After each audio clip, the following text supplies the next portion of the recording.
الذين آمنوا صلوا عليه وسلموا تسليما اللهم صل على سيدنا محمد وعلى آل سيدنا محمد وبارك وسلم.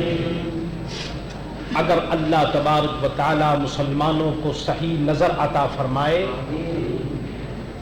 تو یہ بات آسان ہے اور ہم بڑی آسانی سے یہ سمجھ سکتے ہیں کہ ہمارا اپنا کون ہے اور بیگانہ کون ہے. آپ نے مسجدوں میں دیکھا اور سنا ہوگا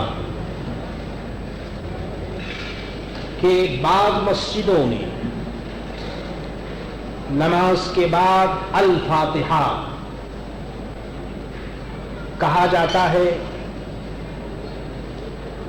گھر میں اگر دعا کی مجلس ہو تو اس میں الفاتحہ، ایصال ثواب کی مجلس ہو تو اس میں الفاتحہ.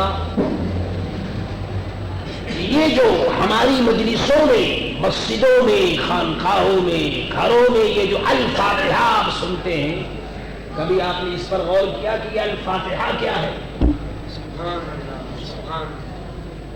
اور جہاں الفاتحہ نہیں ہوتی وہ بھی آپ نے غور کیا کہ کیوں نہیں ہوتی؟ ہونے میں کتنا فائدہ ہے اور نہ ہونے میں کتنا نقصان ہے، آپ نے کبھی غور نہیں کیا. اصل میں یہ الفاتحہ اس لفظ سے اس بات کی طرف اشارہ ہے کہ اے دعا کے کرنے والے، تو ایسی دعا کر کہ جس میں سورہ فاتحہ یعنی الحمدللہ رب العالمین پڑھی جائے، اور اس سورت کو پڑھ کر کے اس کا ثواب سرکار دو عالم صلی اللہ تعالی علیہ وسلم کے وسیلے جلیلہ سے تمام لوگوں کی بارگاہوں میں پہنچا دیں. سورہ فاتحہ کے متعلق آپ کتنا سمجھ لیجئے کہ یہ ایسی کمپرہنسو اور ایسی مکمل اور جامع صورت ہے کہ پورے قرآن پاک کا یہ بریف ہے. پورے قرآن کا یہ مختصر ہے سورہ فاتحہ، یعنی سورہ فاتحہ میں پورے قرآن کا مفہوم اس سورہ فاتحہ میں آ جاتا ہے. ایسی یہ سورت. دوسرے لفظوں میں یہ سمجھ لیجئے کہ اگر قرآن کو بریف اور مختصر دیکھنا ہو تو سورہ فاتحہ کو دیکھو، اور اگر اس کو ڈیٹیل اگر کرنا ہے تو پھر میرے دوستو 30 پاروں میں آپ اس کو دیکھیں.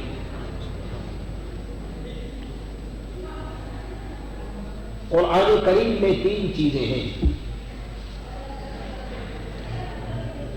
اللہ تعالیٰ کی اس میں حمد ہے، عبادت وغیرہ کے طریقے ہیں، اور گزشتہ قوموں کے واقعات ہیں.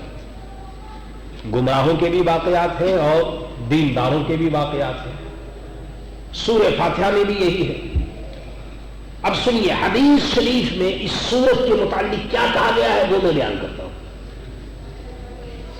حدیث میں ارشاد فرمایا، یہ حدیث جو ہے یہ قدسی ہے. اللہ تعالیٰ ارشاد فرماتا ہے انی قسمت الصلاۃ بینی و بین عبدی نصفین،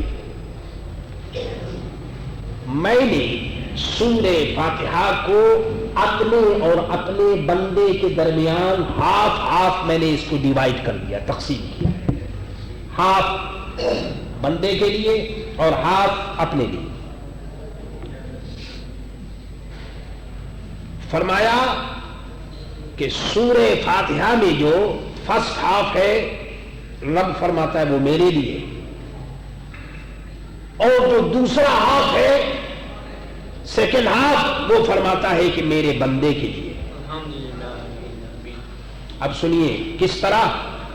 جب بندہ پہلے 3 آیتوں کو پڑھتا ہے، الحمدللہ رب العالمین الرحمن الرحیم مالک یوم الدین، جب بندہ 3 آیت کو پڑھتا ہے تو رب ارشاد فرماتا ہے کہ میرے بندے نے میری بزرگی بیان کی،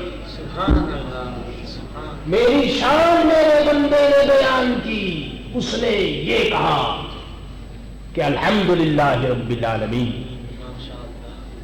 اس نے رب العالمین کی حمد بیان کر دی، بس الرحمن الرحیم مالک یوم الدین۔ ان 3 آیتوں میں ایک مسلمان اپنا عقیدہ، اپنا فیت، اپنی پوزیشن سب کچھ بیان کر دیتا ہے۔ جب وہ رب العالمین کہتا ہے تو اس کا مطلب یہ ہے کہ وہ کسی کو خدا نہیں مانتا، کسی کے سامنے جھکنے کے لیے تیار نہیں۔ جب وہ رحمان و رحیم کہتا ہے تو اس کا مطلب یہ ہے کہ رحمان اور رحیم، رحم اور کرم عطا فرمانے والا اللہ ہے۔ اور جب وہ کہتا ہے مالک یوم الدین تو اس کا مطلب یہ ہے کہ وہ دونوں جہان کا مالک ہے، دنیا کا بھی مالک ہے اور دین کا بھی مالک ہے۔ رب فرماتا ہے کہ میرے بندے نے یہ جو 3 آیتیں بیان کی، پڑھی، تو اس کے اندر میری شان بیان کی، تو فرمایا کہ یہ 3 آیت میرے لیے، یعنی میرے بندے نے اس 3 آیت میں میری شان بیان کی۔ ایاک نعبد و ایاک نستعین، جب بندہ یہ آیت پڑھتا ہے تو رب ارشاد فرماتا ہے کہ یہ ہاتھ جو ہے یہ میرے بندے کے لیے، یہ ہاتھ جو ہے میرے بندے کے لیے، یعنی بندہ کہتا ہے اے اللہ ہم تیری عبادت کرتے ہیں اور عبادت میں ہم تجھی سے مدد مانگتے ہیں، تو مالک الملک ہے، خالق السماوات والارض ہے،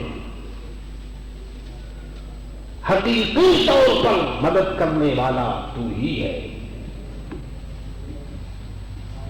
اور جب اس کے بعد کی آیتیں بندہ پڑھتا ہے 3، تو رب ارشاد فرماتا ہے کہ ھذا لعبدی ولعبدی ما سأل، یہ میرے لیے، میرے بندے کے لیے ہے اور میرے بندے کے لیے ہے وہ جو اس نے مانگا۔ یعنی اہدنا الصراط المستقیم صراط الذین انعمت علیہم غیر المغضوب علیہم ولا الضالین، بس یہ فرمایا کہ یہ میرے جو کچھ میرے بندے کے لیے ہے، اس میں جو کچھ اس نے مانگا اس کو مل گیا۔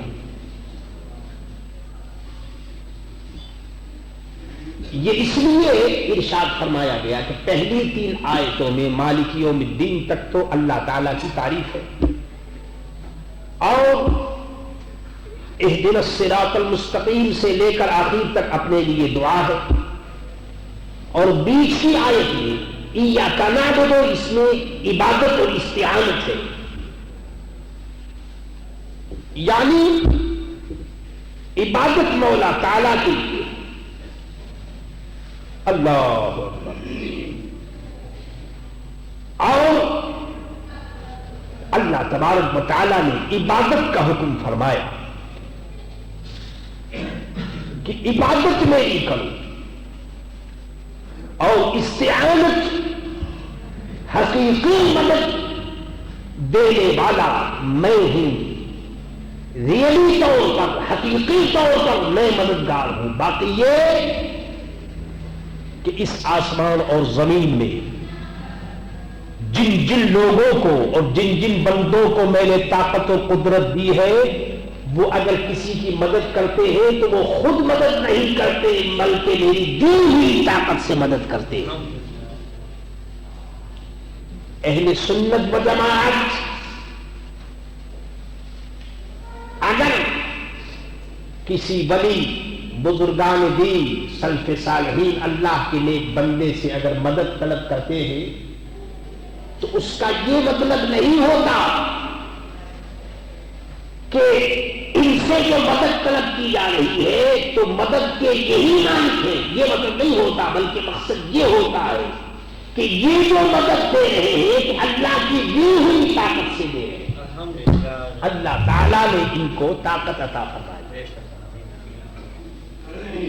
آپ لوگ تو خوب اچھی طرح جانتے ہیں، ذرا سا پیٹ میں درد ہو تو آدمی ڈاکٹر کے پاس بھاگا ہوا جاتا ہے۔ دنیا جانتی ہے کہ یہ پیٹ کا درد اچھا کرنا یہ ڈاکٹر کا کام نہیں، بیماری تو اچھا اللہ کرتا ہے، شافی وہ ہے، لیکن جاتے ہیں ڈاکٹر کے پاس۔ کیوں؟ ڈاکٹر کو کوئی خدا نہیں سمجھتا، بلکہ وہ یہ سمجھتا ہے کہ اس کے پاس ایک فن ہے، ایک علم ہے جو اللہ نے اس کو دیا ہے، اور اس کی وجہ سے ہمیں شفا ہو جائے گی۔ تو بہرحال ایسی مبارک صورت جس کو ہم رات دن نمازوں میں بھی پڑھتے ہیں اور دعاؤں میں بھی پڑھتے ہیں، اللہ تعالیٰ اس سورہ فاتحہ کو پڑھنے کی توفیق عطا فرمائے، اور اس کے فضائل آپ نے سن لیے جو ابھی حدیث کی روشنی میں بیان کیا۔